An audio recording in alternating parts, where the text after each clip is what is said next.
Hey everyone, Swordsman here. Welcome to the Crimson Sakura Lounge. Come on in, my dear friends. There's a chair and a drink waiting for you. You may have noticed that we started a little later than usual, and that was because there was so much work that had to be done around the house. I didn't even have time to have a bite to eat. But I am fully refreshed, despite the fact that I'm really tired. I am really going to do my best to keep a positive energy. I drank myself a cup of coffee, and I'm ready to go. You know, the funny thing, when I got up from bed, there was this sort of like shake that happened around my house. I wasn't sure what it was. It wasn't exactly an earthquake, but rather, it felt like someone hit the door so hard that the entire house decided to give way. And that really freaked me out a lot because, well, I didn't know who was still in the house at the time.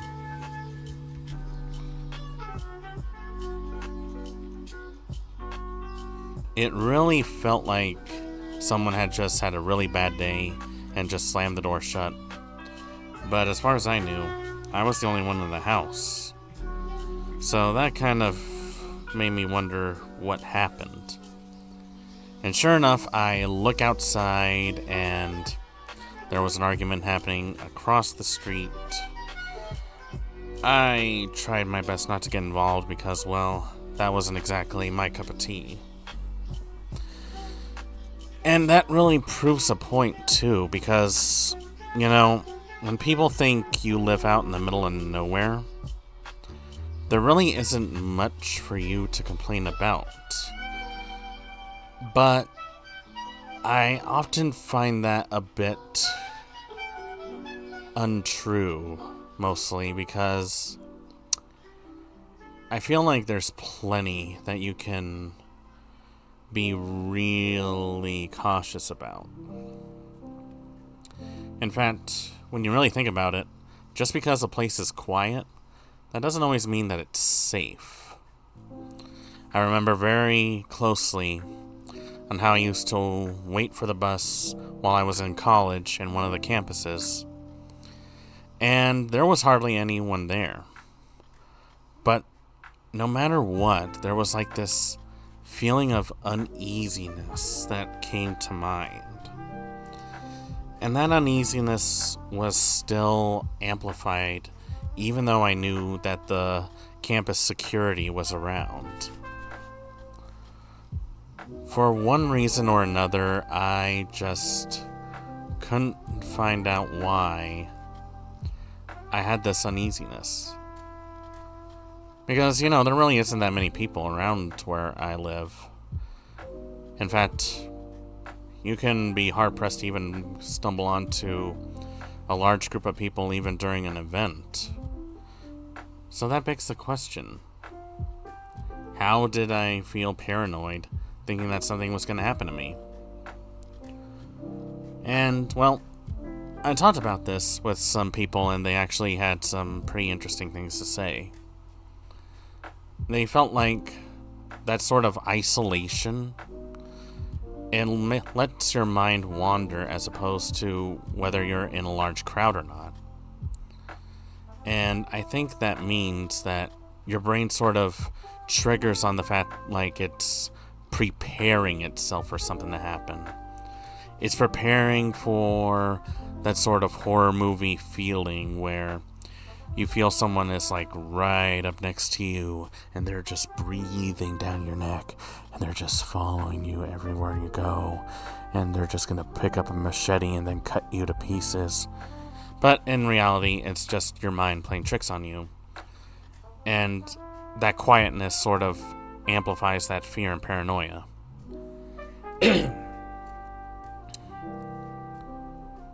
So, that goes to show, even if you're not surrounded by people, you can still feel like you're in danger.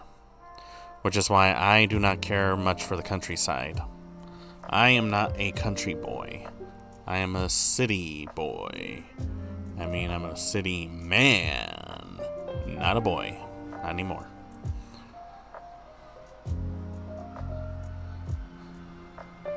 And while I was walking, it was like really hot. Like, not the kind of hot where I would expect it, like it usually is during the summer. But it was like unbelievably hot, in the sense where I felt like I needed a glass of water every 10 minutes. When you're hiking out in the desert, it really starts to drag on. Sand gets everywhere. There was like a thorn in my shoe. It was really bad. So, during that walk, I encountered some rather colorful people over there. There was an old man that was on a really nice looking bike. There was this guy who was dressed up all in red, carrying a large stick. And then there was this couple who was arguing about who to bring to the party, because apparently their sister went into labor. Not sure how that argument went. I left without even figuring out how it ended. And that was pretty much the highlight of my day, because there really isn't much to do around here. See, that's the problem with living in the middle of nowhere. There's nothing to do in nowhere. I mean, I guess it's fine if you're the kind of person that just wants to sit back, relax, not deal with the hustle and bustle of the big city. But for me, it's boring. It is so boring, in fact, that I cannot put it into words. But maybe that's also how I got a little bit more creative, you know? Sometimes you need boundaries in order to push past them, you know? You need limitations to break limits. You need walls to go through walls. You need rules to ignore all the time. Although I ignore rules all the time. And, I'm really good with that little bit of improv. I didn't really write that or anything. I was doing my best Markiplier impression. Let's see if I can keep doing that while keeping up with it. Anyway, today we are going to go back into Higurashi. We left chapter 3 unfinished, and that was mostly because we were looking at Sakonia. And I read through Sakonia off stream.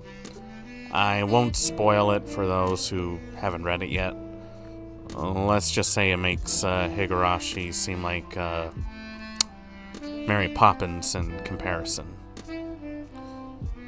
Like in true 7th expansion style, there's a twist ending that you don't really expect. Or maybe you do, but it still catches you off guard. I don't know why I enjoy doing those kind of stories. You would think it's a bit off-putting.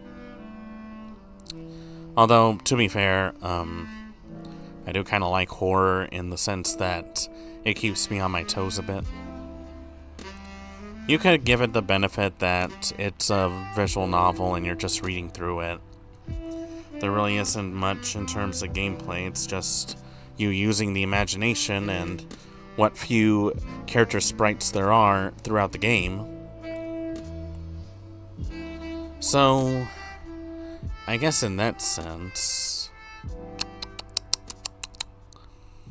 I'm sort of drawn to that mystique. That sort of desire of wanting to know more of what's happening and wanting to prepare myself for the worst outcome. I feel like if I don't, then probably gonna spend the rest of my days bored.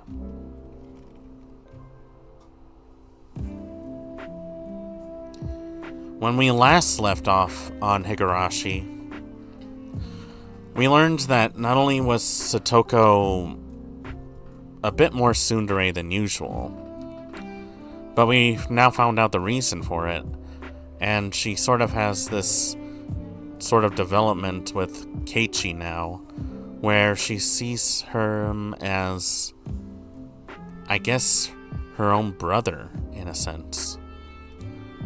If you remember from the previous chapters, there was a brother that she had named Satoshi, who mysteriously got demoned away for reasons unknown. Some think it's the curse of Oishi-san, others think he might have just been at a whim. And throughout, I kept thinking, how is it that we're just learning all of this now? That Satoko has seen sort of a brother complex in Keiichi. I guess it wasn't relevant until now, or I guess 7th expansion was trying to play on with the fact that Satoko had these hidden feelings for Keiichi that we didn't really notice until then. Because if you remember, Keiichi was doing his best to cook his own meal, and he almost burned down his own house. And not only that, but by the time that Satoko and Rika-chan got inside, Satoko was already getting full swing and pretty much barking orders at him, but not to the point of just completely scolding him. It seemed more like the concern that you get from your parent, like they're worried about you. That was the dynamic I was getting. And when I saw that, I sort of looked at Satoko in a different light. She's a lot kinder than she seems, but that also feels like she's much more lonelier.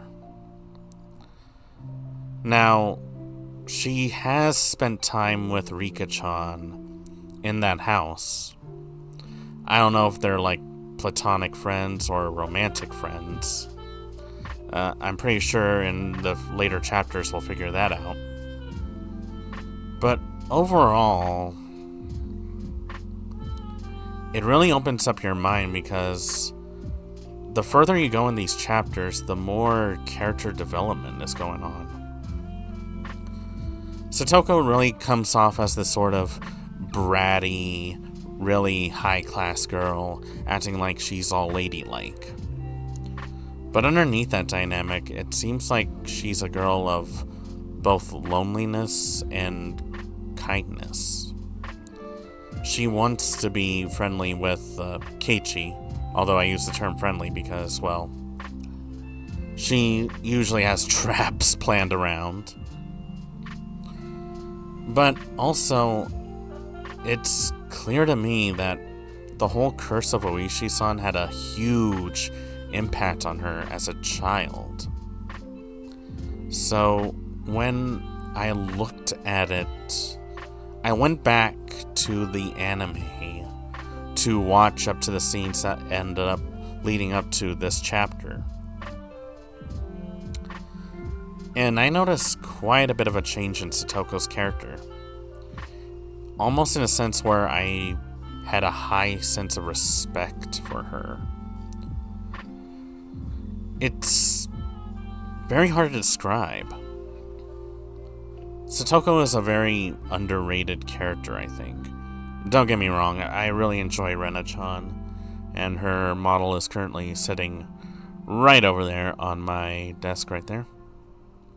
Just right next to I and Ruby and Nyanners and Lum. But, you know, reading this chapter, I started gaining a sort of sense of Satoko's character. And that made me really appreciate more of the writing that was given to her. I think that's why I enjoy Higurashi so much, is that You get to know these characters in a different light in each different chapter. It's very simplistic in terms of storytelling, but underneath all of that is intrigue. You really got to know these characters on a personal level. You start to see them either vicariously through you or through others. It also makes you realize that not everyone is what they appear to be. You know how they say you should never judge a book by its cover? 9 times out of 10, people fall for that trap and always judge on first appearances, you know? To them, it doesn't matter how nice someone is or how good a food looks. You eat with your eyes first.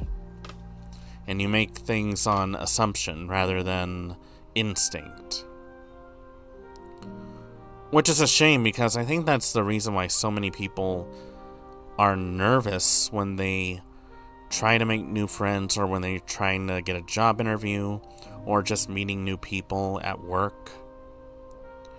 They're afraid of opening up because they know everyone judges by appearance alone. They don't really take the time to get to know you. They just take that first 5-10 seconds dressing you down, up and down, how you look, how you dress up, how your hair is, how white your teeth are, how clear your skin is, and all that. And it makes me feel like this game, I say game, this storybook, not only does it make you fall for that trap, but after reading through it, you start to look things through a different perspective. You start to take in things more and more, because just like how there is more character development, it's also a sense of a whodunit kind of story. If you remember, it didn't take long for characters like Rena or Mion to snap rather quickly. Even the nurse Takano, she carried herself in a rather, I always almost want to say masochistic kind of way.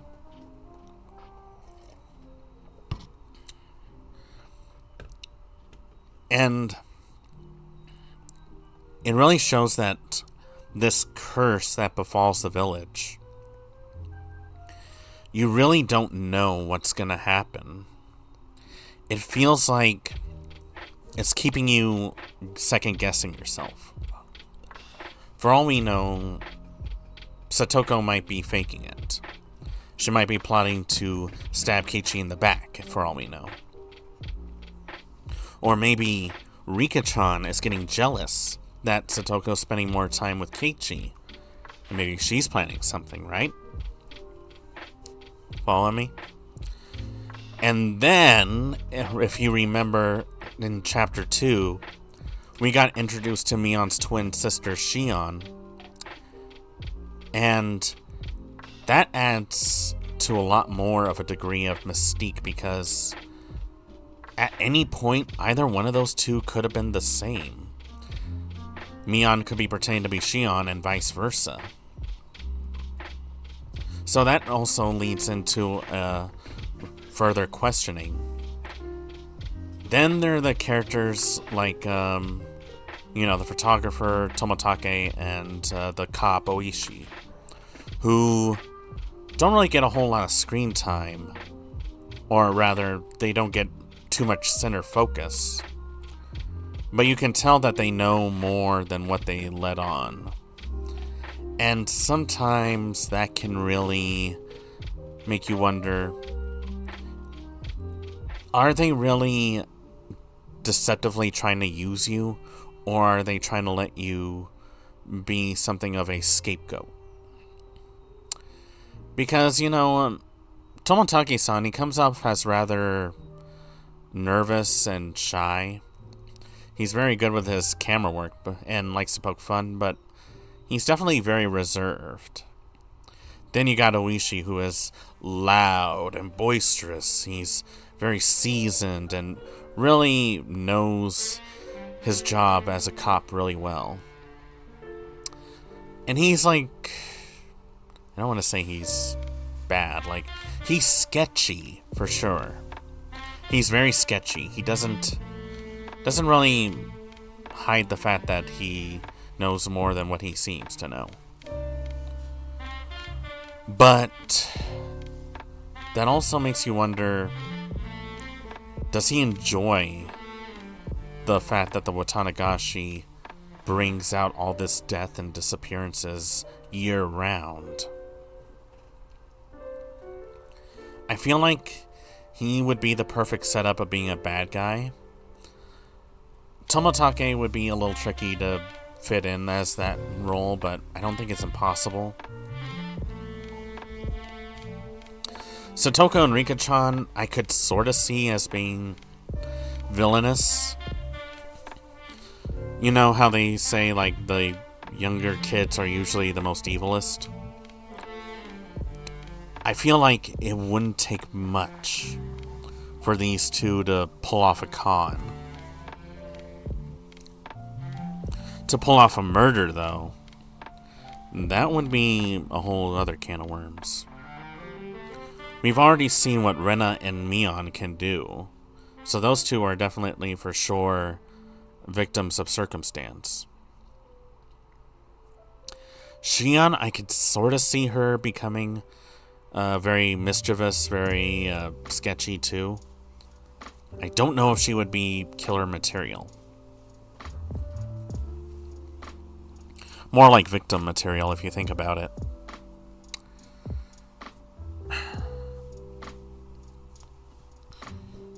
And then there are characters that we don't really see too much of, like Satoshi. We don't really know what really happened to him, or even if he's alive. It makes you wonder, like, what if the worst case scenario happens, he shows up and starts asking all these questions? And remember how he used to carry a bat with him? That kind of thing kind of makes you wonder, was he really a baseball player, or is he planning something?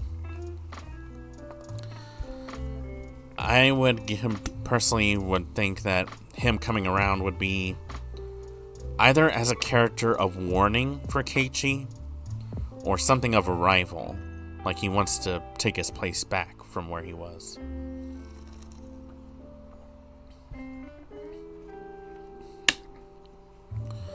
There's also a couple of characters we don't see often, like Keiichi's parents.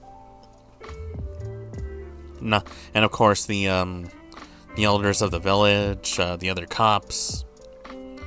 But I think those are more like window dressing than anything else, so I don't think they would really count. So with that said, I think we're about ready to get started. We're going to take a short intermission. We're going to take a moment to get ourselves situated, and then we'll get started on the game. So, get yourself something to eat, something to drink, go to the bathroom, get some chores done. We'll be back in just a moment.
Alright, welcome back.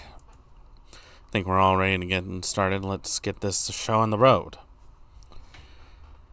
Now, let's see exactly what we're dealing with here. If you're curious, I haven't watched the Higurashi series in quite a while. The anime, at least. I watched through it for, research purposes, but I haven't really watched it all the way through. So there are certain things that I'm not exactly fully aware of at the moment. Oh, it fits perfectly. Fits real perfectly, actually. I'm curious.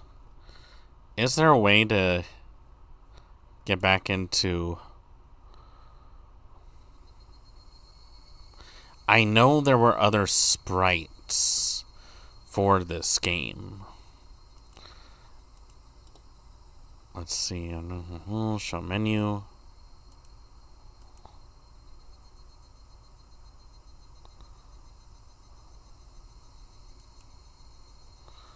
Oh, so there are the original, huh?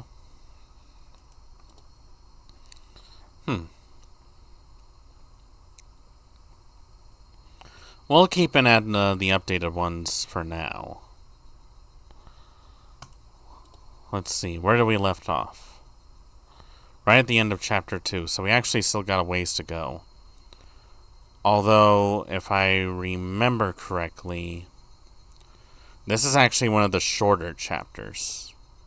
So there might be stuff we won't see later on. Ah, isn't that a nice music right there? Let's see. Did we unlock any new tips? Satoko's Trap Course Intermediate. Let's take a look at this. I don't remember if we did this or not. I could see Tomita-kun and Okumura-kun walking over to the gym storehouse. They needed to get there to get a bag of lime used to make the lines for the court for our next gym class. They were on duty today, after all. But in that storehouse, a terrible trap was awaiting them. Being on this side of the trap for once is really thrilling.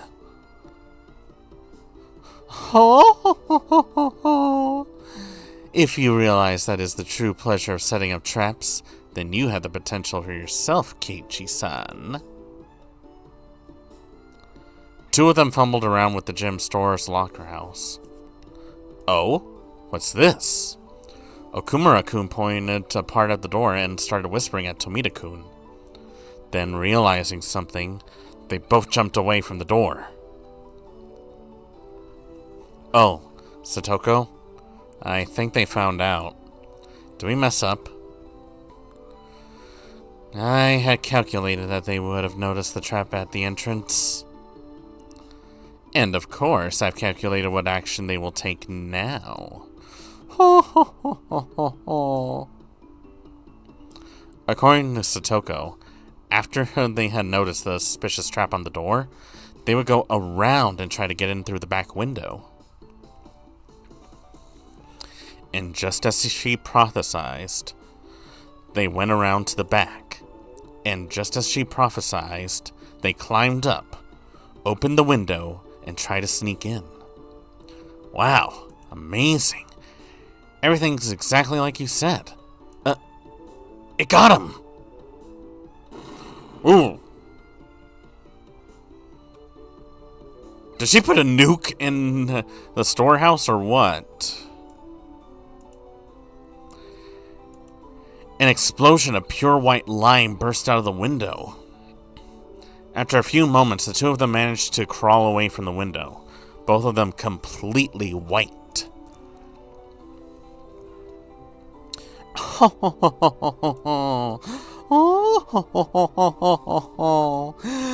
This is the moment I live for. It tastes like honey. Sweet, delicious honey. But still, that was some trap. You would have had to known everything to set something like that up. Where they put their hands, their legs, where they jump down. Listen carefully, Keiichi-san. The first step to making a trap is to watch and observe the victim. You must scrupulously predict their movement patterns, how they'll move at any given moment. If you do that, then you can achieve the greatest possible results with only the most minimal trap. Come to think of it, before Satoko read the final move in the final moment earlier, Mion had given her high praise, saying she had the makings of a genius. So it's all about reading the opponent. So then, the traps you caught me in before, they weren't because you figured out everything I do? Yes, I can see right through all your actions, and that's how I set them up. So if one day you started having a different habit and behavior, I wouldn't be able to set them up anymore. Bragging that she could anticipate everything I do, that was kind of mean. Okay then, let's play a game now. I want to test whether your predictions are accurate. Yes, that's fine with me. Keiichi-san, you are particularly easy to get a read on. I could do it before breakfast. Oh, ho, ho, ho, ho, ho. When we went back to the classroom, Satoko tore off a piece of paper and wrote something on the back of them, making 3 cards. Of course, I didn't know what was written on them. Please pick one of these cards, Keiichi-san. If you do not pick the one that says you're a loser, you will win. Great, you're on. The club has built up my sensitivity to this stuff, so I'll smash right through your predictions. Satoko smirks and holds out the 3 cards. Set your mind to full power by calming it, Keiichi Mibara.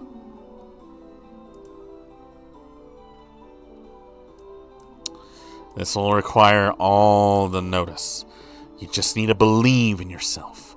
You gotta believe in the heart of the cards.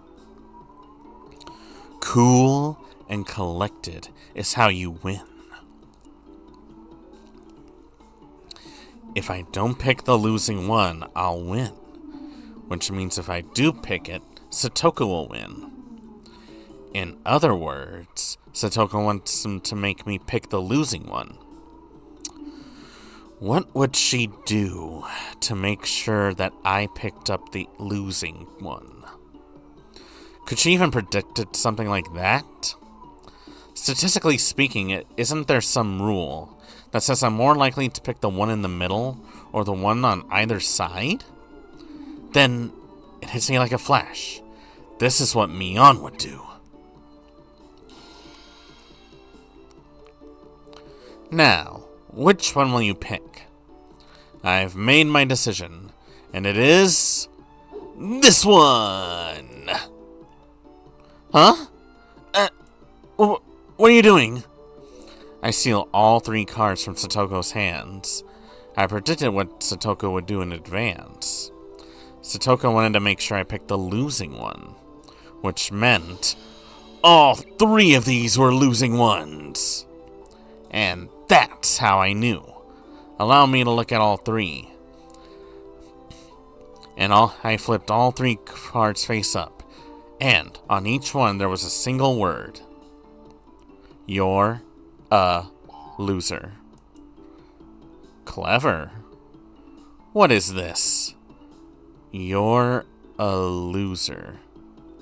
Huh? It means just what it says. If you had chosen only one, you wouldn't have lost.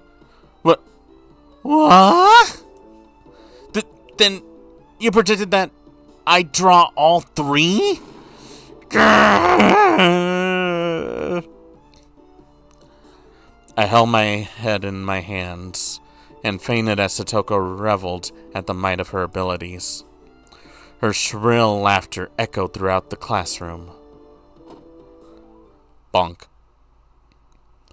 And then there was a poof as lime powder came down on Satoko's head. I looked to see Tomita-kun and Okumura-kun, all in white, dumping a whole bag of lime powder on her, getting their revenge. Ooh.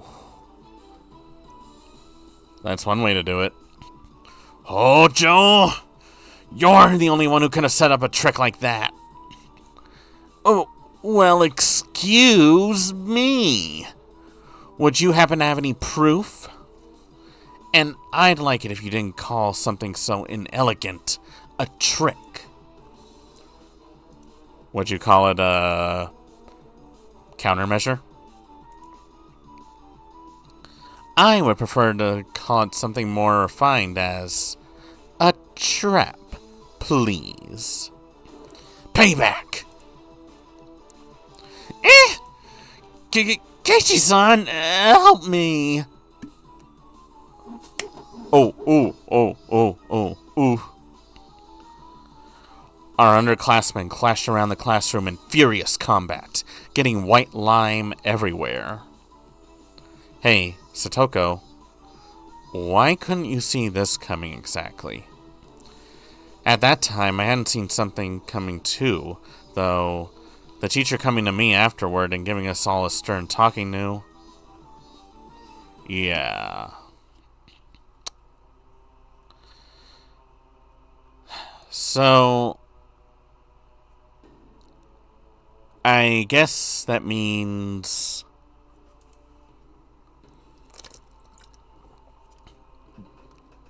Satoko has some sort of a sixth sense that she likes to brag about. Only it doesn't help her with everything. Which makes sense. Now that we finished that, let's continue on our journey with Chapter 3 of Higurashi.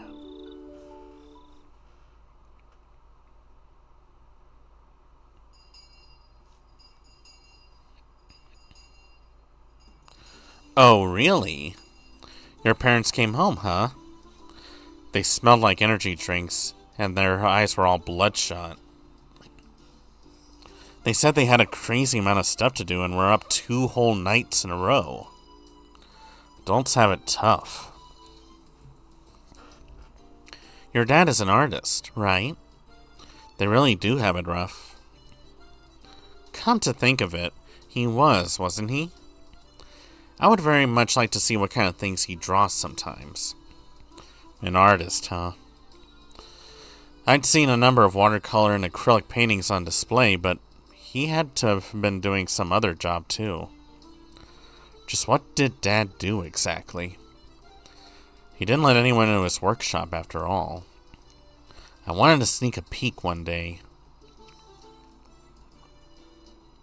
So the house was empty for 2 days after all that? That didn't leave much time. So, Kei-chan, did you manage to go after the character who was in your heart? The absence of parents is a must-have for ergo protagonists.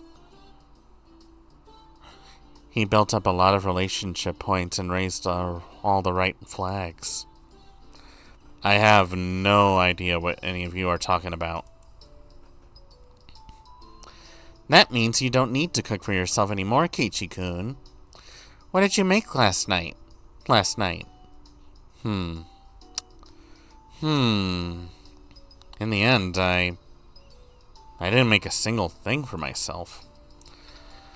Last night's dinner was, it was vegetable stir-fry. Wow. Kei-chan, you can make a little bit of real cooking now, huh? You make vegetable stir-fry? Did it come out good? Did it? Rena-san, you're being unpleasant. Why are you clinging to me?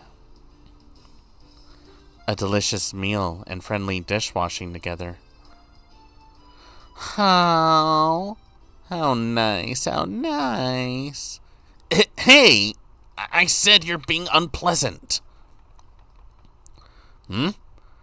What are you talking about? Mion, utterly confused, asked me for clarification, but I just barely, albeit transparently, averted my eyes. Right. Does anyone have any plans for this afternoon? You don't, do you? Do you? Today was Saturday, the beautiful day on which we are liberated from the confines of school in the afternoon. You know, that's funny. I always thought that Japan had schools on Saturday. Sunday was their only rest day. And then, of course, there's all the other holidays. Actually, the school in Hinamazawa had slightly different Saturdays than those in the city. Ah, that explains it. There were a lot of students here who brought a bento, ate it at lunch, and then went to play in the school or around the schoolyard. You could say that the entire school turned into a children's playground. There were mountains behind the school, and if you went down that way, you'd find mountain streams. You could avoid the strong sunlight and make conversation in the classroom if you wanted to, too. You could also play hide and seek in the construction pipes. Of course, you were free to go home as well.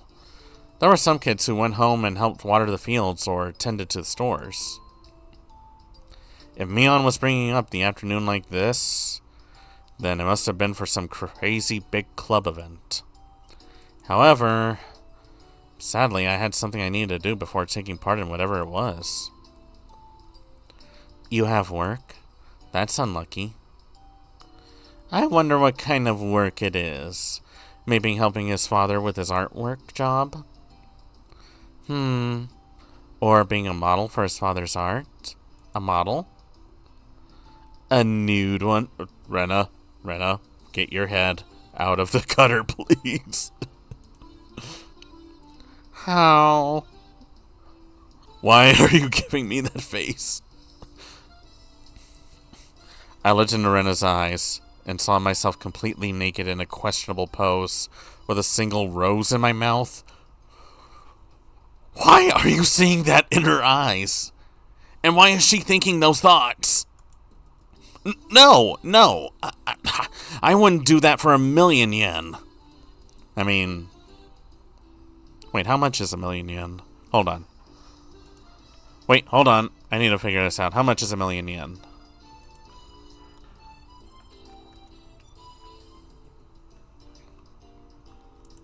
Well, wait, this is 1983, so... Wouldn't inflation be counted for? Let's see. 1, 2, 3. 1, 2, 3. So in today's standards, that would be about $6,715. Wow. So what would that be in 1983? In 1983.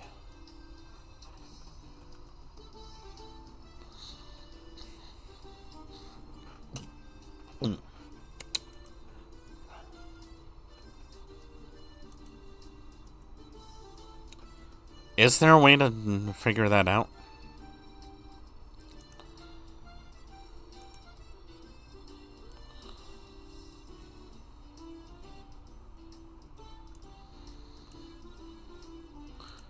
Alright, I found a converter. I mean, $6,000 to pose for a nude portrait. I mean, you gotta admit, that is pretty heavy money. What would I do for $6,000? Can't really think of much, honestly.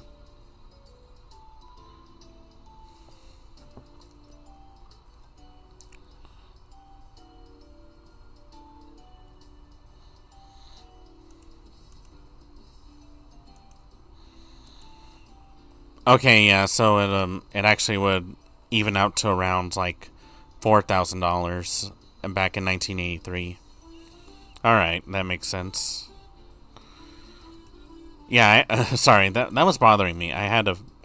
My brain goes into different things. To get rid of Rena's delusions, I grabbed her head and swung it from side to side. How? Stop! Ugh, sorry. Leaving your fanciful delusions aside, I have something to do really quick during lunch. I'm okay to meet up with you after I'm done, though. Work during lunch?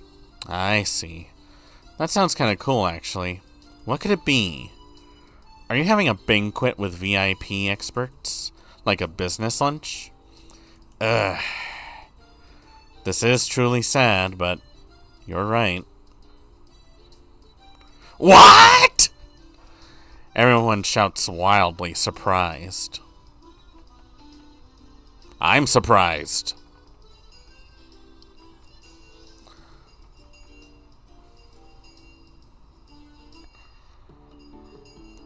It was true. Today I'd be on the job with my family.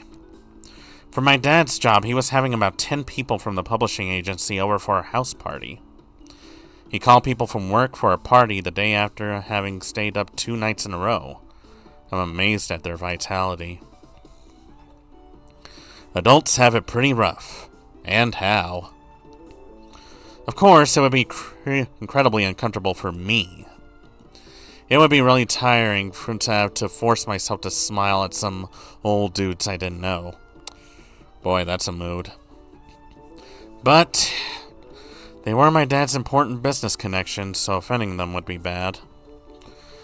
Well, with that said, it was going to get very uncomfortable for me today, starting at lunch. Well, well, what an intelligent child.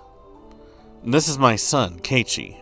Keiichi, this is Beep son from Beep. And this person here is Beep from Beep, the manager. Say your hellos. Hello. My name is Keiichi. I appreciate all you've done for my father. Keiichi-kun, do you draw pictures like your father does? I would very much like to see them. My dad has such a brazen occupation, that of an artist. Although, I don't really know what kind of things he creates. I don't really care, and I don't want to see anyways. Dad's so tight-fisted about it, so he doesn't show them to me very often anyway. I'm not a kid anymore, so I wouldn't care at all if they were pictures of naked ladies or anything. If you study under your father as an apprentice, you'll be able to become a great artist like him too. Excuse me, this is just between you and me, but my dad, is he really that great of an artist? I'd readied myself and whispered my question. Might seem odd for his son to be asking this, but when I did, he gave me this really strange grin and tightly clamped down onto my shoulders. Yes, he is truly, truly a fantastic artist. Is that so? I'm glad to hear it. There are no purchase restrictions. He does fan service, and he always answers the letters he gets. He has an inquisitive mind, always on the prowl for what the world needs. Taking off your socks? Absolutely not. And that goes for glasses and school uniforms, too. Maibara-sensei understands these things perfectly. Even every event sees him along the wall with a huge lineup. Oh, he's one of those artists, huh? Wait, why am I even questioning this? This actually sounds awesome. And for him to have a gallery and an entire studio for that? Come on. This is like everyone's dream. I'm sorry, but his pictures, they're not the ones you hang on the wall. Not at all. In the beginning, everyone starts in the islands, and then to their corners, and finally climbing up to the corners of the larger paths. The final destination is the famous wall. You too, please become a great artist who can display his works in unison with Maibara-sensei. I'll cheer you on. It's fine to have a lot of passion for the things you like, but I didn't get it. But it seemed that the world of art ran pretty deep. It was probably a much deeper world than I could have imagined. I decided to leave it at that. Then I realized my mom was calling me from the other side of the room. Keiichi, it's the phone. It's a friend of yours. A lucky break. Maybe I could get out of this uncomfortable business party by using a friend's phone call as an excuse. I scampered over to the front door and snatched the receiver my mom had left there. Hello? It's me. Hello, me. That's not how you answer the phone, Keiichi-san. I implore you to learn how to choose your words more properly. I was in the opinion that the person speaking to me had a far stranger way of talking. Oh, it's Satoko. It's unusual for you to call my house. This isn't the time for pleasantries. Keiichi-san, when are you going to be able to come? Sorry. It looks like this is going on for a bit long. I can't get them to let me go. I want to go do things with the club now, but... That's not it, Keiichi-san. It wasn't about the club today. It's a real battle. Satoko's voice was different from normal. I could feel the urgency in it drifting through the phone. A real battle? That doesn't sound good. What's the situation? I'll explain the particulars when we meet. Anyways, this is a terrible crisis. At this rate, we're gonna lose. What on earth was going on? Could it have been a fight? I didn't know who they were, but laying a hand on someone from Hinamazawa was an absolutely terrible idea. Really terrible idea. Right. Got it. I'll come and reinforce you right away. Where are you at? We're on the Okinomiya Elementary School campus. There's signs at the station, so you should be able to figure it out. Anyway, we're in a huge hurry. The school campus. Situation could have a lot of people involved. Could have turned out into an all-out brawl. Who was the enemy here anyway? Oh, I'm on fire. Got it. I'll be there soon. Should I bring a weapon with me? Like a metal baseball bat or something? Foreshadowing. You have a metal bat? That would be fantastic. We will wait for you here. The call cut off abruptly. I needed to hurry. Oh, Keiichi, I was looking for you. San here was looking for a photocopy. Now's not the time. Don't we have a bat? A metal bat? If not, then anything long will do. If anything long will do, then my golf clubs are in the storage room. They didn't have the same kind of impact, but a golf club was a splendid weapon, too. It was lighter than a baseball bat, and made me easier for me to use. Thanks. I'm borrowing one. I really need to go see my friends for something. It's urgent. Sorry. What? Keiichi? Wait a minute. I grabbed a golf club and jumped on my bike and headed straight for town. Wait for me, Satoko. I'll be right there. Just hold out until then. I didn't actually know where Okinomiya Elementary was exactly. But Satoko's phone call seemed to demand urgency, so I rushed out without asking her about how to get there. But if I went to the station, there would be signs. At least I feel like that's what she said. Then I heard the jingling of a bicycle bell from behind me. Hello there. Hey, Rika-chan! Keiichi, you came quickly. You put the pedal to the metal. Damn! This isn't the time to be out of breath. I need to hurry. Sorry. Where's Okinomiya's Elementary? I'll show you the way. Come along with me. Rika-chan rode off on her bike. I followed her. Satoko called me out here. But what on earth is going on anyway? At first, we had the advantage. However, they called in a helper. It's bad manners. A helper? What cowards! Calling for reinforcements the minute they realize they lose. They're taking everyone out one by one. We can't put a dent in them.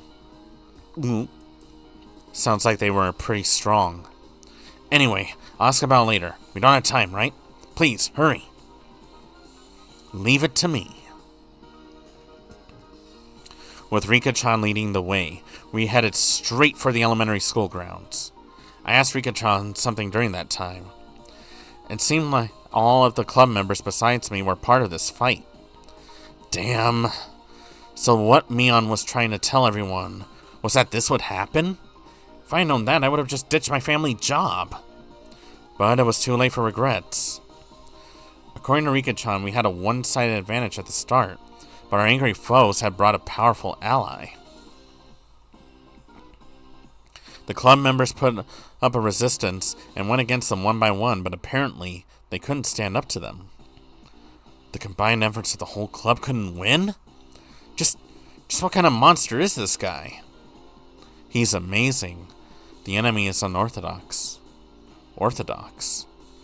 So they weren't using thuggish brawling tactics, but they actually studied karate or something? Is that what she meant? Keiichi is our last ray of hope now. Okinomiya Elementary came into view. I could hear many voices raising hell over there. Whoa! Mion! Rena! Satoko! I'll be there soon! I'll crush them all at once!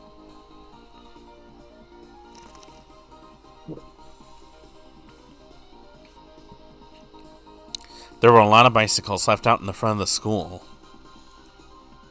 I left mine there next to them in the same way. I could tell there were a lot of people flooding the campus.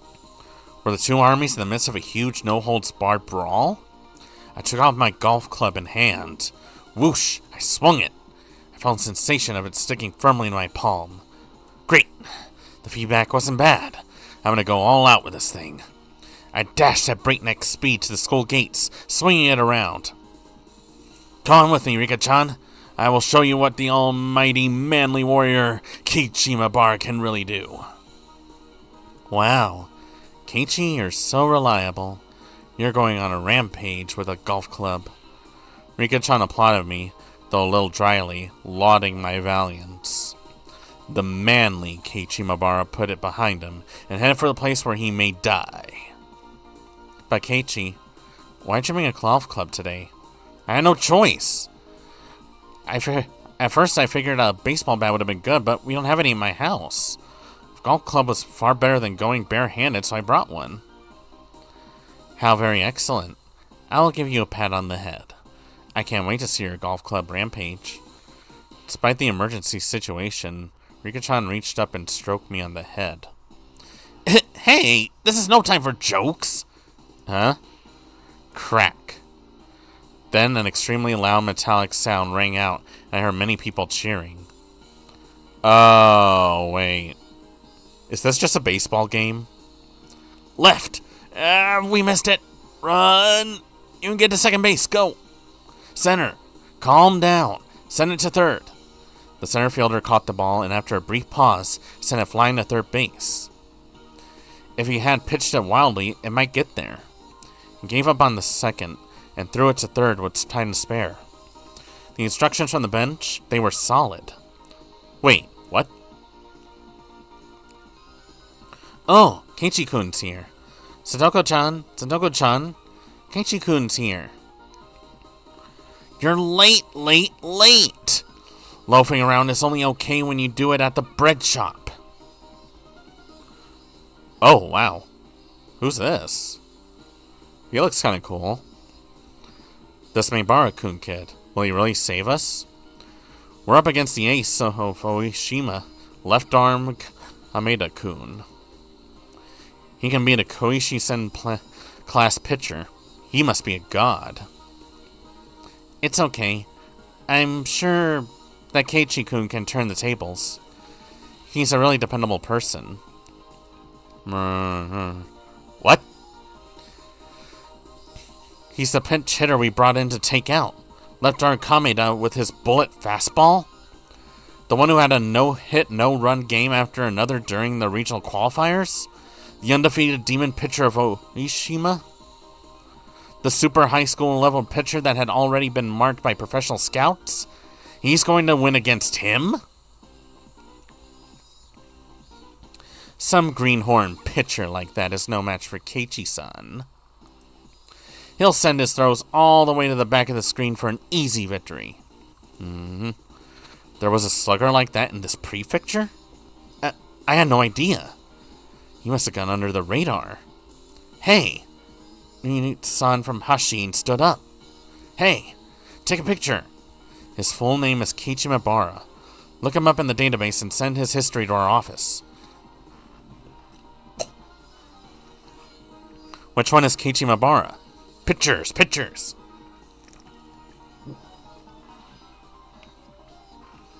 A whole lot of sports journalists, led by Satoko, grip their cameras tightly and search for the rumored Keiichi Mabara. As for me, I was so dazed at what was happening that I was frozen in place with my golf club upon the air. Keiichi-san! Keiichi-san! Over here! Eh? The camera people stared at me through their viewfinders, and just like I had, they turned to stone. In the hands of their gallant pitch hitter, Keiichi Mabara was a golf club. Oh, Keiichi, you poor dumb bastard. Nobody could see and understand why I was holding something like this. And at this point, neither did I. Cheep, cheep, cheep, cheep, cheep, cheep, cheep. A cold, greasy sweat dripped from me. The first one to bring the inordinately awkward silence was Rena. Keiichi-kun? Yeah? May we ask you a question? Please. Please don't. Psychic waves of my entry flowed out of my face along with my sweat. It somehow seemed to reach the two of them. The deathly quiet reporters all parted, as Moses once parted the sea. But Moses probably didn't go through the parted seas this quietly. If you were playing baseball, then tell me that from the start! What? Did I not say that? I meant, I told you to come to campus with a baseball bat. What else could you have thought it was? And what manner of thinking caused you to mistakenly bring a golf club here instead? I think Keiichi-kun must have done it on purpose, to lighten our moods and get us pumped, I think. Rena, I love you, but you're being too generous right now. Rena smiled bitterly and covered for me with all her might. Please believe her, everyone. I'm begging you. Keiichi loves golf. Pet, pet. Rika-chan started patting me my head, a broad grin on her face all the while. I pushed her hand away and grabbed her from behind her suspenders and picked her up like a kitten. Me. Rika-chan! Why didn't you tell me we was a baseball game when we met at the station? I wouldn't have to suffer such a disgrace. Nippa. Rika-chan's smile was like the sun, so incredibly innocent. She's glowing. When I saw Rika-chan's radiant smile, I couldn't help but feel I could forgive her for anything she did. However, if Rika-chan thought I actually would, then she had another thing coming. Anyway, this is your punishment. Rena? Meep. Rika-chan still plucked up in my hand. I offered her to Rena. That's right. This kittenified Rika-chan sent Rena's voltage into overcharge. How? I'll take her. Rena will take her. How? So cute. Hop. Spinny spin. Rena stuck her tongue like a chameleon and preyed upon Rika-chan while spinning around her. Rika-chan so cute. Rika-chan so cute. How? Meep, meep.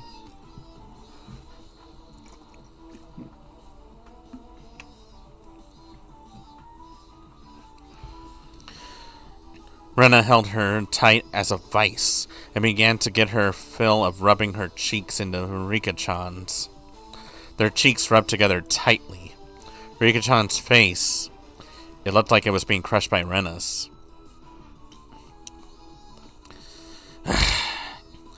I do not know what has happened, but it looks like Rika has gotten her just desserts. Yeah. I recently found out that Rika-chan isn't only cute. How? I got Keiichi-kun's permission. I'm gonna take you home. Meep, meep, meep. For the moment, I just gave her a 3-minute timeout. By the way, Satoko, that urgent call was for a baseball game? Yes, that's correct. You said you had a house party with your family, right? I suppose I was wrong to ask, but at times of trouble like these, you obviously must prioritize friends over family. I felt like that's what I was supposed to be saying, not you. Well, it was just a business party for my dad, I guess. I honestly felt glad to be called out here. So what's the crisis situation look like? 6-7. Which means our team is losing, huh? 2 outs in the bottom of the 9th? What the heck? This game's almost about to end. We would have had a little more time if you had gotten here sooner. Do you have any idea how difficult it was for us to hold out for this long? Alright. I'm sorry. Okay, so what am I doing? Am I going to be the pinch hitter? Just leave it to me. It may not look like it, but I went to the batting cage just a lot before I moved here. My dad went there for fun, and I used to go with him pretty often. I'm pretty confident about just hitting the bat with the ball, but... Vroom! A tremendous sound rang out, the likes of which I've never heard before. The catcher's mitt trembled, sending a light cloud of dust, telling me the tremendous sound had come from the ball. Hey now, wait a second. What's up with that crazy fastball anyways? Surprised? Yeah, that's a bona fide Konshin level pitcher. Don't you know about Left Arm Kameda-kun, the ace of Oishima? Sorry, can't say I do. Wait, Mion? What happened to you? Mion showed up, and to my surprise, she was wrapped up in bandages. Damn. That must be one hell of a fastball. Just what on earth happened? Well, you came late, so I guess we need to explain from the beginning. Oh, done with Rika-chan? Yep. I had a lot of fun, and she's so cute. She's so soft and fluffy and squishy. How I could just eat her cheeks 3 meals a day. Meep. I can't get married anymore. Wonder how Rika-chan's cheeks taste if you could eat them 3 times a day. It almost flipped my own delusion switch, but I put a stop to using logic. I was an adult. Not really.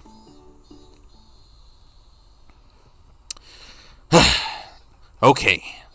Explain away.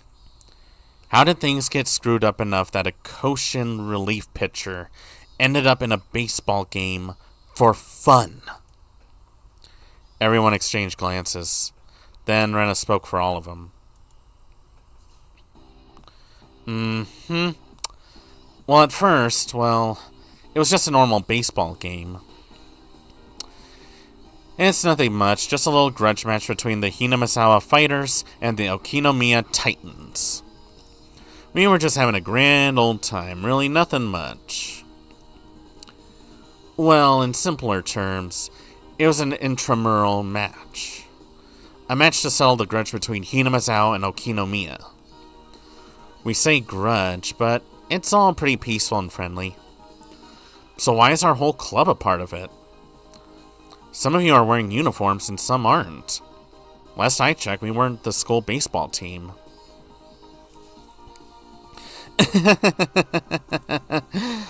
That is, well, it was pretty irresponsible.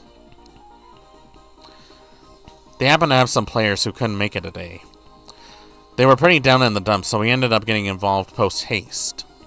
I see. So if there weren't enough members, anyone could come into the rescue, whether boy or girl, and no matter what grade they were in. That jumbled together feeling was the hallmark of our school. But Rika-chan told me we were crushing them at the beginning. Mi is an amazing batter. She was hitting home runs left and right.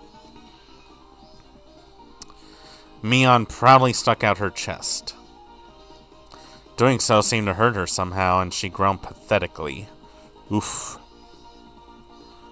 Yes! Every time Mion went up to bat, she hit a home run and brought everyone on the bases in.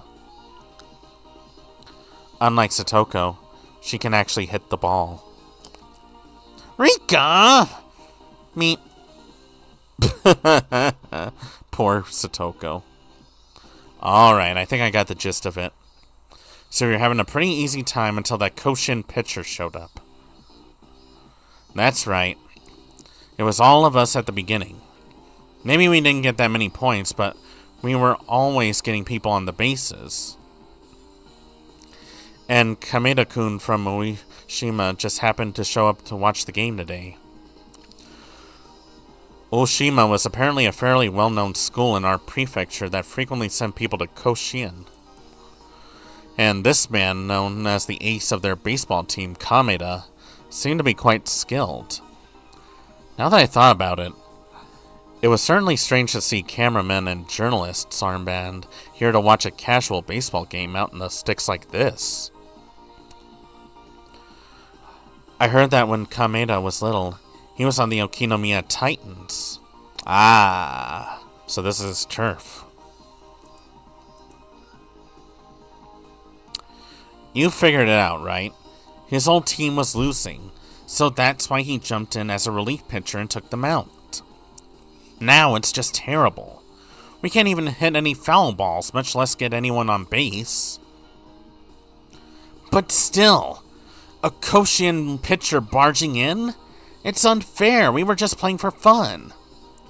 All the boys wearing the Hinamizawa fighter uniforms were hanging their heads in disappointment.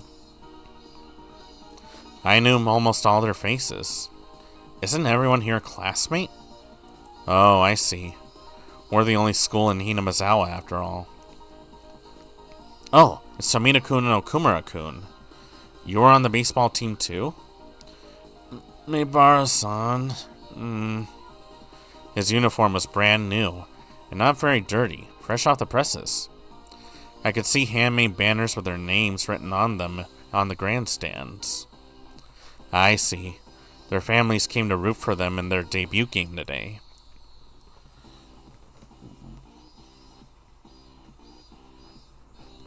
Okamura-kun said that he just got his bat today as a present from his dad. The brand new bat sparkled. With that kind of present, a man just has to perform well. He practiced swinging a whole lot just for today. Tomita-san, well, he went too far, and he tore the skin off his hand, see? Unfortunately, his torn hand looked like it hurt, but from that injury you could sense his backbone. I get it, guys. You wanted to make your big moment a good one. Vroom! The savior of the Okinomiya Titans. We could hear the sound of this Kameda-kun's tremendous fastball practice. This was no joke. He was definitely a level far above high school kids. But at his level, he clearly shouldn't have been interrupting a grass-locked game, grudge match like this, though. May have been. He should have understood how much better he was, too. This guy. Was he being serious against opponents like these? Yep. Rena thinks it's immature. Rena's eyes grew harsh. It took a lot to get Rena mad. As for Tomita-kun and Okumura-kun, they were sniffling, fighting back tears. We heard another tremendous noise from the mint. I turned around, and this left-arm Kameda-kun was looking at us and grinning boldly. Anyway, that's how it is. Now that it's come to this, we have no choice. We have to engage in a real battle. Yeah, looks like we're gonna have to get serious. Yep, and then we tried getting serious, but then Michan went out with a bang. Mion, embarrassed, scratched her head, and then a moment later doubled over in pain. Went out with a bang, but how on earth did she end up with injuries like this? It would take a really long time to explain. The one thing I can say is that she came up empty even though she pushed herself that hard. I risked my life, and I couldn't even get 1 point. Our secret plan did nothing, and now we're very sad. I couldn't even imagine what sort of secret plan it was, but it must have been crazy enough to get her that badly hurt.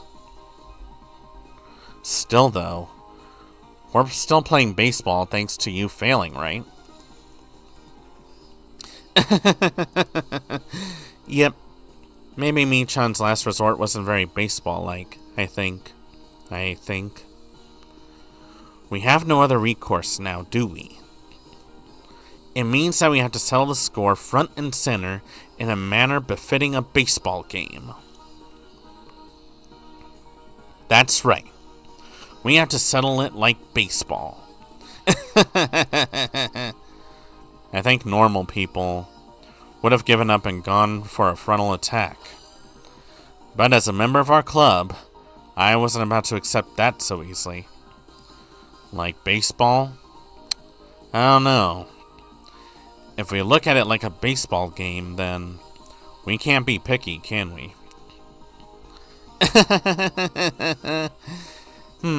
It's our club's creed after all. That's correct. We can't be picky. That's the virtue of our club. Oh, ho, ho, ho, ho. Rena and Satoko laughed to each other delightfully. It really wasn't a virtue we could brag about, but the best thing about our club was that we never rolled over and gave up. But the cameras are all watching very closely, so it'll be very hard to cheat. Rika-chan spread her arms wide, indicating the array of reporters on the bleachers. She was right. With all those cameramen watching us through those cameras with giant telephoto lenses, foul play would be fairly tough. That's right. That's the bottleneck. Everyone's eyes are on us. We can't be too bold. Ow. I never did think Michan's ways were very ladylike, though. Satoko and Rika-chan both nodded behind Rena. I'm nodding my head as well. Then let's get down to business. Our team is down 1 run right now. Plus, it's the bottom of the 9th, and we already have 2 outs.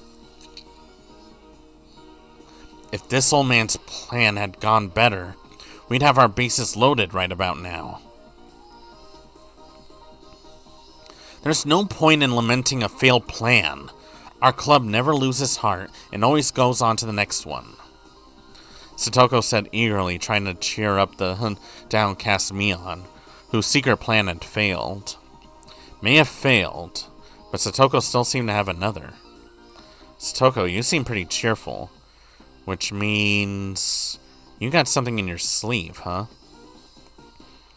Keiichi-kun? Who do you think she is? It's Satoko-chan, you know. Satoko Hojo-chan. That was right. We called her Trapmaster Satoko, didn't we? She would ensnare her opponents at the perfect moment. The very end. Everyone in our club knew that we could never, ever let our guards down against Satoko. I may have taught her, but she's grown a lot and doesn't seem to want to stop. Sometimes, I'm astonished at how she overcomes such slim margins. By the way, me bats next, then Satoko. We were losing by 1 point. So if we can get the next runner on a base, then the runner after that could hit a big one and end the match. And that final batter was Satoko?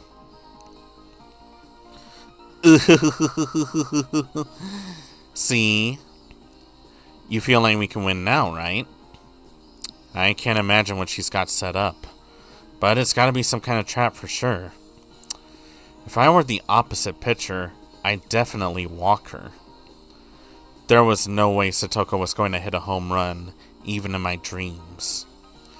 But if she was going to stand in the batter's box normally, without any kind of plan, I can't think of anything else she could do.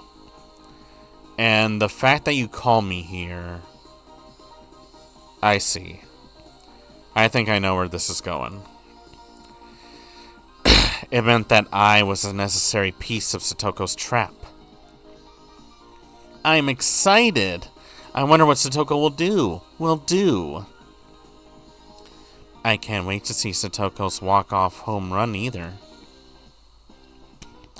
Kei-chan is indispensable for this. Understand? This is our last chance at creating an upset. We absolutely cannot fail. Right. That much I know for sure. Just watch. Satoko and I will give you front row seats to the greatest turnaround victory of all time. Then I'll explain your instructions, Keiichi-san. Lend me your ear for a moment. Satoko and I huddled up in a hidden place, and held a brief that anyone watching could tell was suspicious. I wonder what Maibara-san and Hojo are talking about. I pray it's not something crazy, like the one the president used.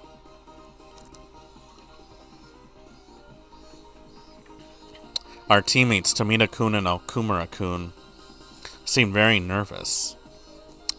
They have a reason to be nervous. Rena gave them a wide smile, trying to dispel their anxiety. It'll be okay, everyone. Satoko-chan and Keiichi-kun will be able to pull this off for us. Hopefully. But Ryugu-san, we're up against a Koshien pitcher. I don't know if Satoko's traps will be much good. Now, everyone, be silent and watch. You're going to get an interesting game.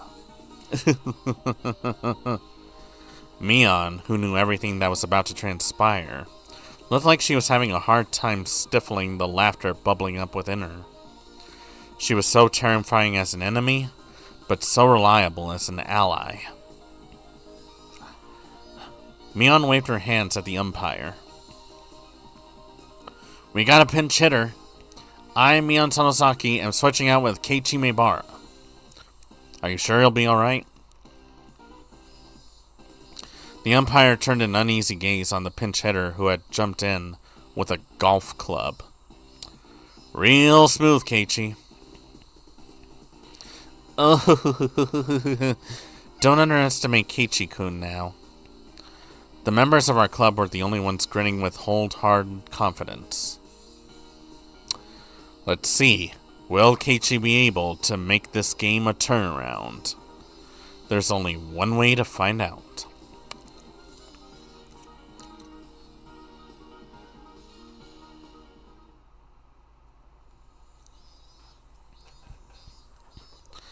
Satoko's plan was definitely simple, but scrupulous. It even looked like the entire situation had gone according to her calculations. The fact we were losing by 1 point, the fact I had come in late, the fact that Satoko was the last batter. It even felt like this had been set up before the game even started. The truth is, kid, the game was rigged from the start. There have been a lot of times since I got here. And during that time, Kameda-kun took a bathroom break. Even that felt calculated. No, this is Satoko we're talking about, so maybe. Maybe she made him drink controlled laxatives to get him to use the bathroom at this exact moment. And while he was a long way off, shut him up in the bathroom. Our plan would begin. The opposing pitcher, Kameda-kun, there he was. In front of the urinal, pleasantly taking care of business. He thought it was only natural he would win at a grass lot game like this, and relax enough to relieve himself without a care in the world. Maybe that was supposed to be his appeal. However, his relaxed state was itself our chance. Right now, you already conceded to our club. I, too, casually walked into the bathroom. There were 3 urinals. Kameda-kun was doing his business at the farthest one. I went to the one next to him. Wait, you're gonna do that? You don't usually take the urinal next to the other guy unless it's a full stall. That's bathroom 101. Normally you would leave one urinal open. Yeah, that's the rule. Kameda-kun seemed to notice me. I had stood right next to him after all. What? Look who it is, the big pinch hitter. He recalled me swinging the golf club around like an idiot. He couldn't seem to resist the urge to laugh. I, however, wasn't frustrated in the slightest. The match had already begun won the moment I arrived. The game had been decided as an upset for our team. So now all we had to do was push things along exactly as Satoko planned. I am the one who should be laughing.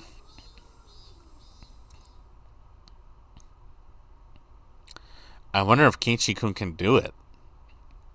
He will be fine. When Keiichi-san is serious, he can do this much before breakfast. Tomina-kun and Kumura-kun, our underclassmen, asked another question with much trepidation. Is Mibara-san really going to be able to beat that pitcher?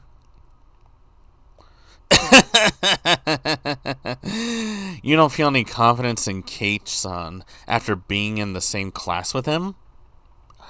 Someday, he could be strong enough to control all of humanity. Join Keiichi-san, and you could easily rule the world. The world? Our teammates exchanged glances.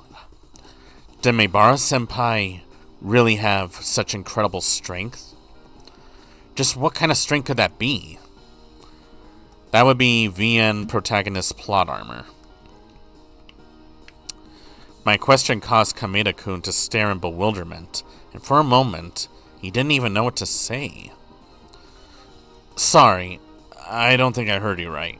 Could you say that again?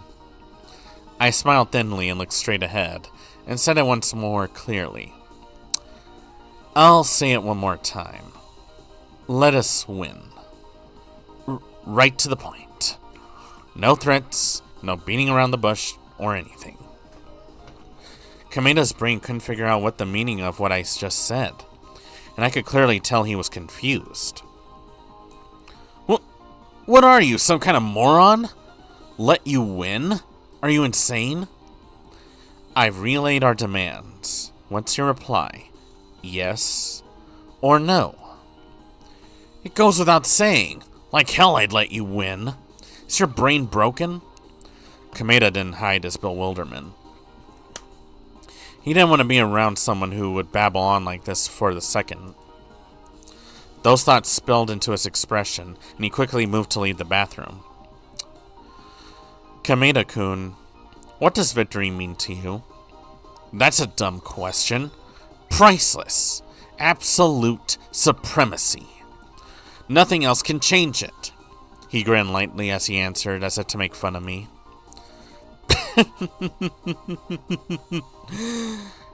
How like a sportsman to say that. Victory decides all. No one can change that. Of course not. No matter what kind of threats or bribes you come up with, there is nothing valuable enough to make me abandon victory. I was waiting for those words. I, after spinning around 3.5 times, pointed right at Kameda's face. Hey, maybe you should wash your hands first. Then don't you think you should ask? Something worth abandoning your precious victory for. What kind of compensation could you be given? But what are you saying, stupid? There's nothing that can make me do that. He was denying it, but he stopped. He stopped. He was waiting. He was waiting for me to present something attractive conditions. In the magazine interview, you said your favorite foods are grilled meat and that you don't like sweets. But you lied about that, didn't you? What? For example, let's say you went to a grilled meat buffet. What exactly would be on your plate? Pork loin? Korean barbecue? A pile of beef tongue? That wouldn't be it. You wouldn't bring meat with you. It would be all the pudding and gelatin and cake you could eat. The kinds a girl would love. Pretty, cute, and sweet. You love Western treats like that, don't you? Kameda's face turned utterly pale. Our club already knew that he ate a mountain of desserts when he went to a grilled meat buffet. And we were well aware of his embarrassment at his weakness for sweets despite his age.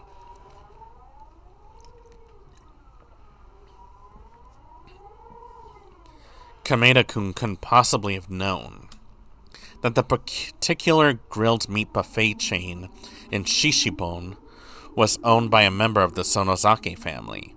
I'll have to be careful when I go out to eat with my parents from now on.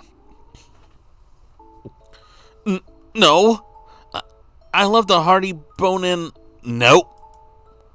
What you like is gentle, soft, cute piles of dessert, topped with colorful creams. It almost makes you think of a girl, adorned in frills and ribbons, pure, ignorant of shame. Cute desserts like those girls, so clear and clean. And with your acne-laden face, your sports cut, and your lust in full display, you sully them. Crunch, crunch, munch, munch. Shut up! That's right. You eat desserts, but you don't love them. You just dirty them, violate them, and chew them. All you do is relish in the enjoyment of soiling them. Please, no more. My secret pleasure has been found out. I can't go on living. I have to die. You idiot. Don't end your life so easily. Slam. I hit him on the side of the head as hard as I could. Kameda-kun fell down like a girl. His eyes started watering and he broke down. Aww. I'm probably the only one in the world who thinks those things while eating desserts. I'm nothing but a pervert pretending to be a proper sportsman. That's right. You're a pervert. Boosh. This time I didn't hit him. Instead, I clapped my hands down on his shoulders. Do not cry, Kameda. What's wrong with a man being a pervert? Dun dun.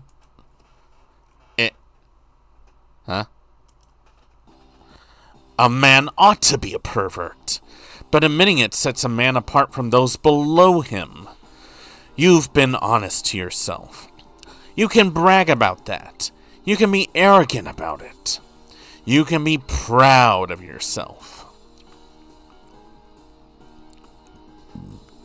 Instead of blaming him, I told him to have pride in himself, and Kameda-kun couldn't hide his confusion. Yes, I have been deeply moved by what you've shown me. Desserts are nothing but sweet foods eaten after meals. That's what I thought this whole time. But I was mistaken, and you showed me that. Thanks to you, I can... Starting tomorrow, I'll be able to enjoy my desserts in a completely different way. For example, strawberry shortcake. Strawberry shortcake. Kameda's throat cried out. The simplicity of strawberry shortcake. Indeed. It is somehow old-fashioned, like the orthodox maids from the gaudy times of the late 1800s. Not those flirty maids with short skirts we have now. An orthodox, fully dressed, authentic maid. It's just strawberries, but please, master, I could not prepare any more of this. So please give them a taste. That kindly of honesty is unbelievably great. Please give him a taste. It's such a turn-on. A turn-on? Because they're only strawberries. The soft, accented cream decorations ends up looking like frills, laces, and embroidery. And she takes it and splits it with her fork for her master. An elegant aristocrat. No. It would be wilder if she took it and sucked on it vulgarly, like her bad master in his greasy sweat. No, more than that. The dent in the strawberry, after plucking it, isn't that even better? And you let your tongue crawl over it. What kind of taste must that be?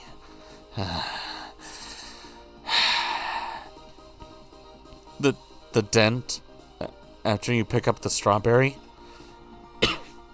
I can't hold it in anymore. I'll go to Angel Mort on the way home and make a shortcake into my plaything all I want. The girl's dressed up beautifully just for me. I'll draw even closer to the trembling maidens, and then one by one, I'll show them.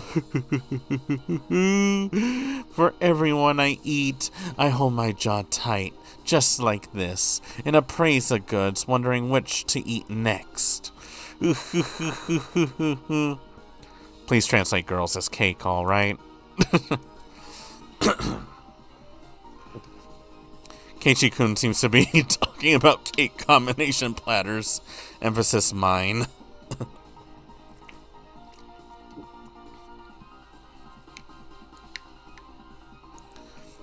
Girls equal cake. Got it. As if I'm showing off.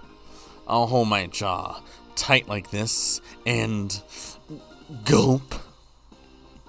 Has there ever been a man such as this who could speak so passionately about a single piece of strawberry shortcake? No, there has not. There has never been, I say. Such passionate feelings are trying to melt away the stubbornness in Kameda's mind. Kameda, I'll say it one more time. Let us win. But, but that would... Then fine. I won't rely on you. I rejected Kameda outright and turned on my heel. Enough! We lost this game. It's over. I don't care about it anymore. Instead, once this game is over, why don't I head down to Angel Mort and get all you can eat of gothic lolitas, decorated like Western dolls and frills and ribbons. Tonight will be the greatest feast I have ever known. Lolitas? All you can eat? Boom. Despite this being the bathroom, Kameda-kun put both his hands on the floor. I was wrong. What's wrong, Kameda-kun? If you have something to say, then say it. This is the first time I met someone like you. Until now, I always thought something was wrong with me, and I have to have fun secretly. What are you waiting for, you tiny man? I already said, admitting your perversion is what separates the boys from the men. You are a man entitled to pride. Now, reach out your hand and show me how great you really are. Come with me and accept that as our world.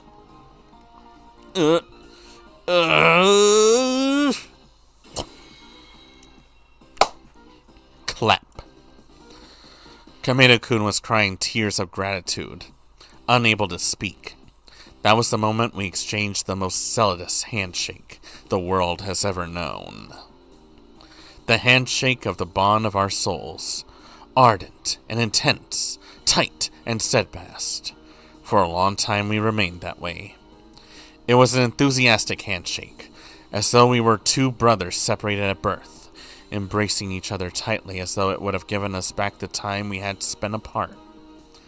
That was the moment the man who would pass into legend for eating so much during Angel Mort's all-you-can-eat dessert day that he was banned from the restaurant forevermore was born.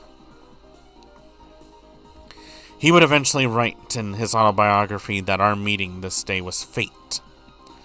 But none of that had anything to do with this. Then until later, for now, just play the game the way I described it. With that, I turned on my heel and made to leave the bathroom. But then Kameda-kun stopped me. Well, wait! At least tell me your name. Who? Me? My name is Keiichi Mabara.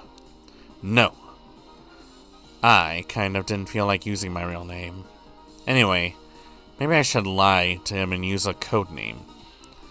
Just call me K. K. K. K! Wait, was that actually an embarrassing name?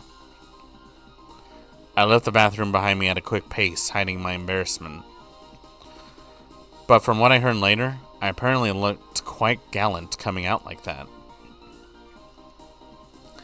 Satoko to Keiichi-san, how did things go?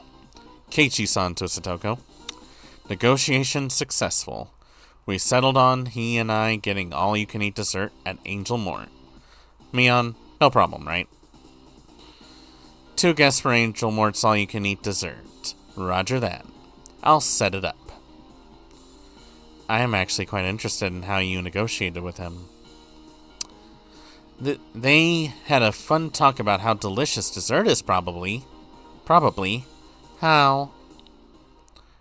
Yeah, that's exactly what happened. Whew. Man, my throat is already hurting me, and I haven't even read that long. After that, the game started again. I entered the batter's box as the pinch hitter in place of Mion. But all the pieces were already in place. Boom! The straight pitch whipped by me like a bullet true to its name. The camera people raise their voices in wonder and click their shutters. A sharp pitch as always. He's really going places this summer, isn't he? That golf club pitch hitter is standing straight up, too. But doesn't Kameda-kun look a little strange? It's like he's got a cold sweat. I patted my shoulders with my bat, then sneered at him in a relaxed voice.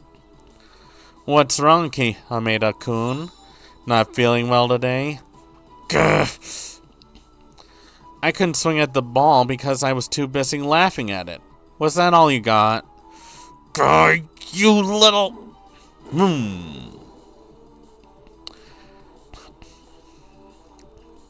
The next pitch, with the same incredible speed as before, it curved sharply and should have thrown off the batter's skill. But Keiichi didn't move at all. He just watched coolly. You don't need any little tricks on a straight pitch, Kameda-kun. Do people fall for those curves a lot? Batters around here, that is. Both the reporters and all the people watching noticed something was strange here. Was Ushima's Kameda, the pitcher who had conquered Koshien, losing the mental battle?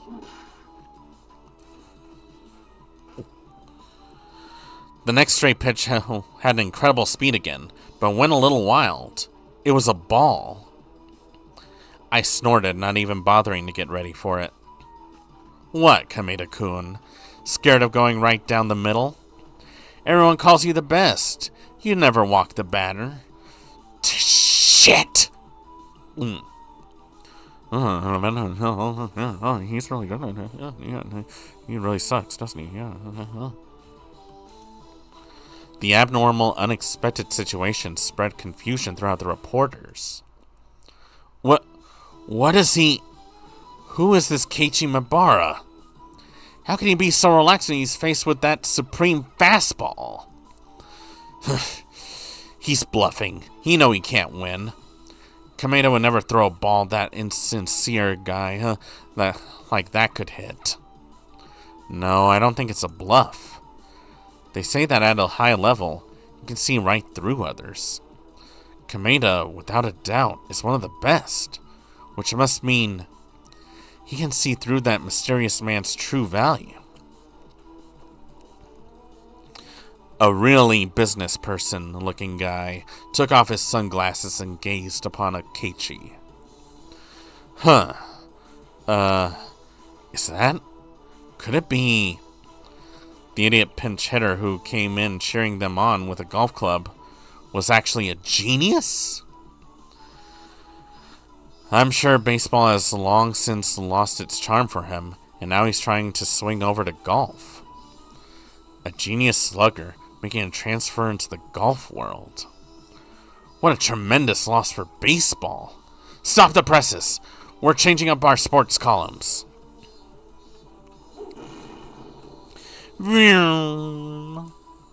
Ball. Now that's a full count. Oh wow, a ball. A ball. Oh, Keiichi's really good, isn't he? Oh, yeah, he's really handsome and charming. The excessive production was, of course, all being dramatized by Satoko.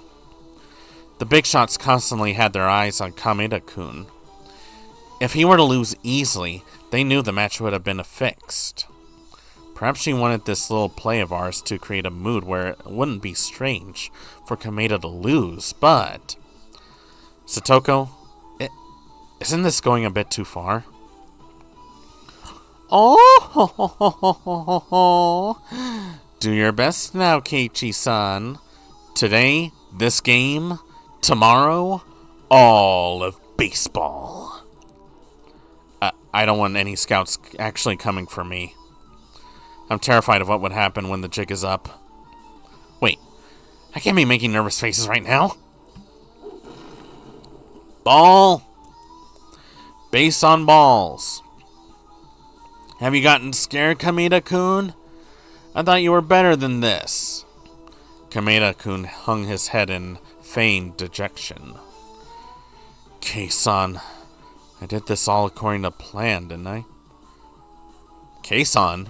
Wait, is Kason here? Kason? Kason? Is Kason here? Kason? Yep. Well done, Kameda-kun. Keep going like this for the next batter. Let's wrap this thing up and then... we'll get to all we can eat. Kameda-kun and I exchanged evil smiles.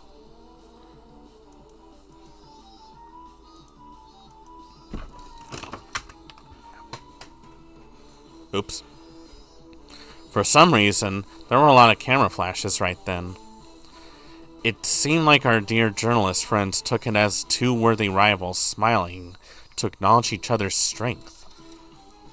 I trotted over to first base. The camera flashes continued almost to the point where they were annoying. I would be annoying too.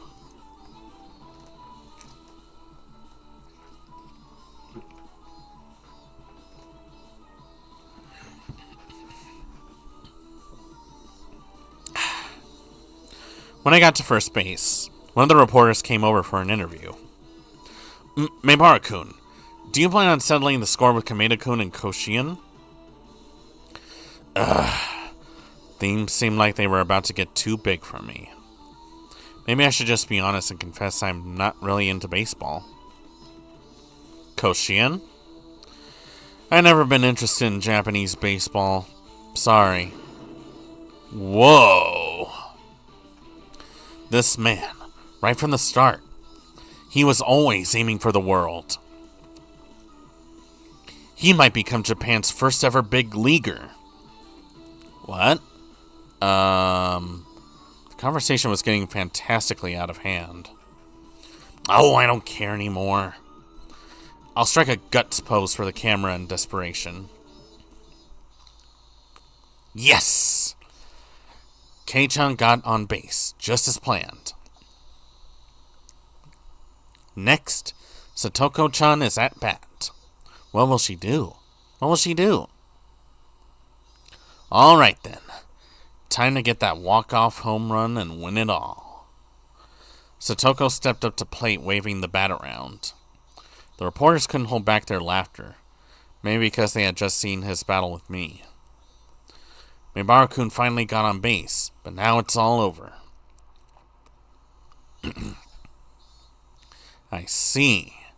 So this is why Kameda-kun intentionally walked him. He didn't even fight it. He waited for an easier opponent for the final out. But to avoid a direct confrontation like that, we cannot make light of him.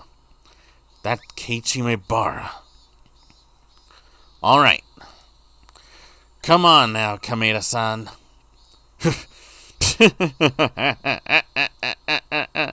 You making fun of me? Who do you think I am anyway? No. Maebara-san was one thing, but you think I'll lose to the likes of you?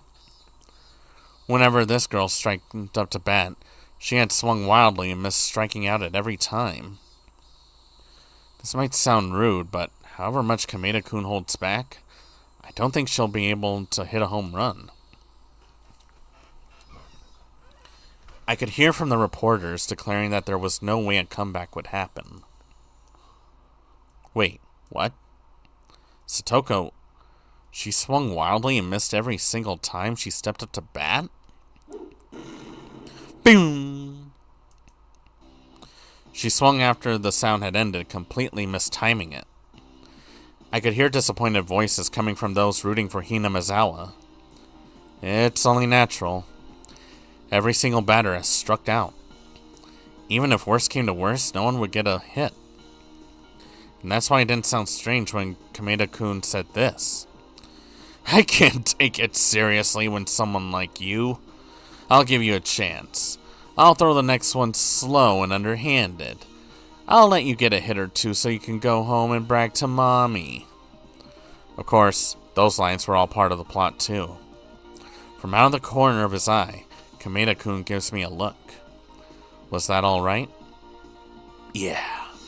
You did great. It looked very natural. Kameda, You're a splendid actor. No, compared to Kei-san, I'm nothing. Even that exchange seen as heated and enthusiastic by the reporters. But Kei-san, however slowly I pitch, can this girl really hit it? Don't worry and throw the ball like we planned. I think I've got a good idea on how this will turn out. Our exchange over, Kameda-kun moved from set position into a pitching stance. Come then, throw your merciful pitch. I'll hit a huge home run off of it. She had struck out every time she was at bat. When I heard that, my vague ideas became firm beliefs. And out of Kameda-kun's hand comes a slow, lazy pitch, as though they were playing catch. Normally people would be able to hit it, but for Satoko, who had been striking out the whole time, just when people were starting to think that way, the members of our club had already realized that Satoko's trap had begun. It was true. Striking out constantly today had all been laying the groundwork for this moment. An act, all to make it feel like Kameda-kun letting off the gas wasn't strange at all. Which meant, in other words, that Satoko... Boom! Whoa! She got it! Look at it go! I don't even need to run, do I? Oh! The super huge home run Satoko hit disappeared over the roof of the school. The reporters lost their words at sight. And then, roars of applause. Despite this being what we anticipated, I can't help but stare in mute amazement at the gorgeous home run. Satoko strutted over to first base. Come on, what are you doing, Keiichi-san? Second base is that way. Satoko, you really are good at baseball. Satoko grinned, showing her fangs like canines in reply. Come to think of it, she played baseball a lot when Tomita-kun and the others during lunch, didn't she? The fact that they always invited her to play meant she was by no means bad at it. And you purposely struck out all those times? Since before Kameda-kun even got here? Jeez, you've really got something for every occasion. I say this all the time, don't I? I only have one trap. And when everything is about to come to a conclusion, it's enough that I don't even have to worry. Damn it. That sounded kind of cool. Basically, she was just bragging about hitting the ball. But when Satoko did it, it looked so cool. We crossed home plate in order.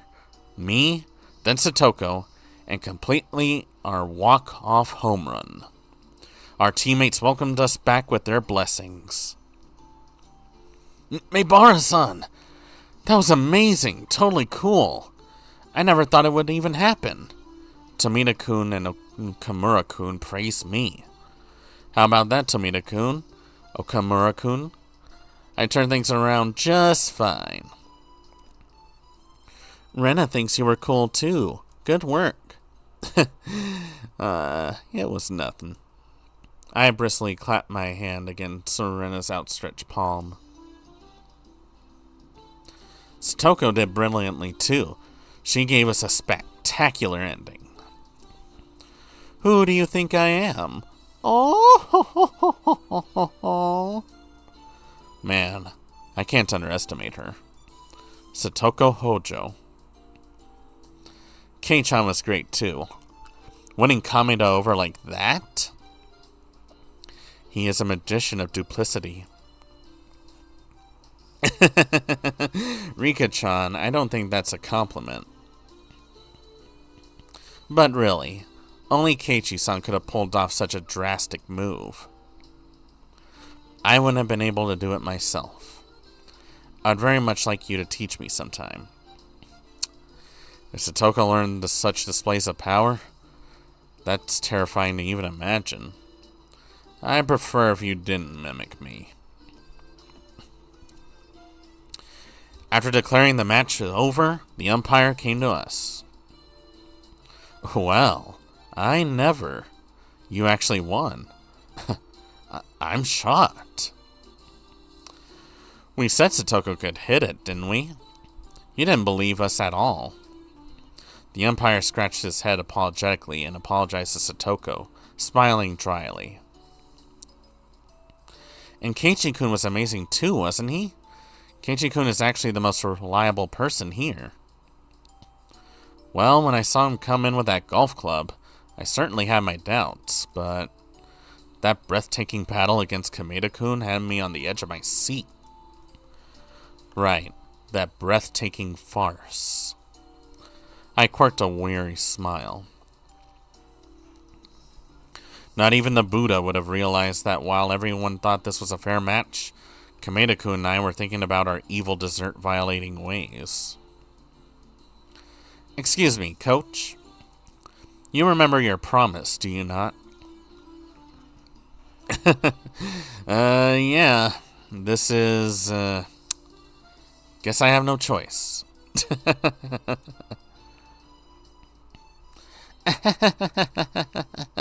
We did it! We did it! Keiichi-kun, this means we're having a barbecue meetup tomorrow. Rena clapped her hands and we all began to dance with joy. Tomita-kun and the other classmates were jumping up and down too. What's that about? A barbecue meetup? Hey, wait. What on earth are you talking about? Oh, ho, ho, ho, ho, ho. We made a promise that if we won today's game, he'd treat us to a barbecue party with all kinds of high-class meats.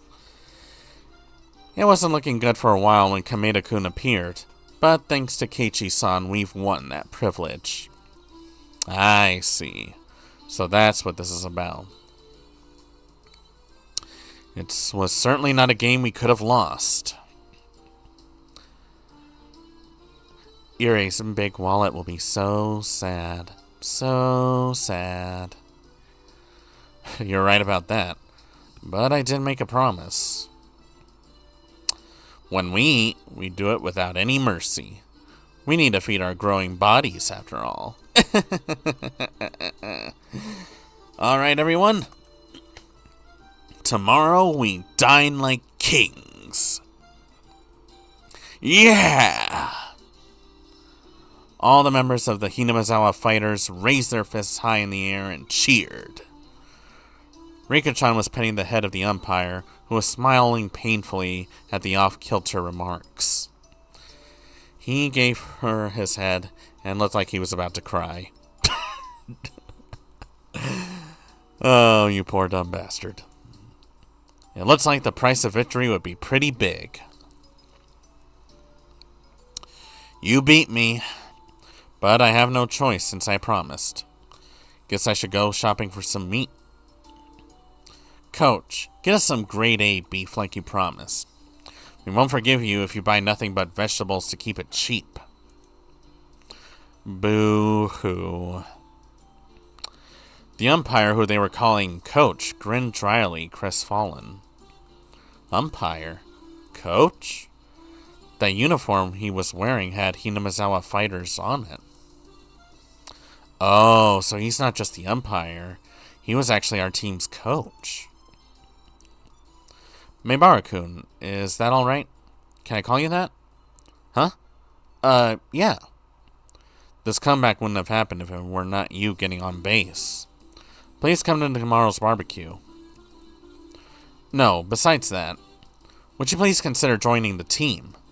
If you were with us, we could dominate the whole prefecture. Coach, let's leave that aside for now. You should be more worried about your wallet. Oh! Despite the coach being an adult, everyone seemed to get along with him well. Coach, huh? Pleased to make your acquaintance. I'm Ire, coach of the Hinamizawa fighters. He extended his hand to me. I firmly grasped it with my own reply. Amebara, nice to meet you. Then the coach took his other hand and began to stroke mine softly. Oh? Does the coach swing it a different way? What smooth hands you have. Such a narrow grain, and you truly take good care of them. Silky smooth. Huh? Hey, wait! I must strictly instruct our mates to take this good care of their skin as well. Wait, what's going on? And punish the bad ones who don't. Mates? What are you talking about? Such velvety hands. I just want to put them to work. Huh? The coach's eyes were spellbound, and his delusions floated through his very own original magical universe. He made a supremely satisfied smile. I am very uncomfortable right about now. How do I put this? Who the hell is this guy? Who the fuck is this asshole? You look so flustered. Our coach is a little strange, but he's really funny, you know? I felt like you couldn't measure him by saying strange or funny. I really didn't think we'd get along. Snap. The other self in my mind made a witty retort for some reason. Come on, settle down already. You're making Keiichi-san uncomfortable. Silky smooth. The coach didn't try to take his hands off mine until Satoko hit him with a threefold wash bucket attack, causing him to faint. Damn. What kind of an iron grip does she have? Whew. Still, how's that for a baseball game? You don't see that in the World Series. Anyways, I hate to leave it at this juncture. I really hate to leave it as this, but unfortunately I'm out of time. I apologize. It was my fault for starting so late, but que sera. We'll definitely continue more of this next week. I also got something else really planned in the works. Tomorrow... What am I doing tomorrow? Tomorrow we have A Date with Death. This was a highly requested VN that I try out after talking with a bunch of other people. They really recommended this, not only because it's free, but apparently because they have a DLC coming out for it, which was interesting.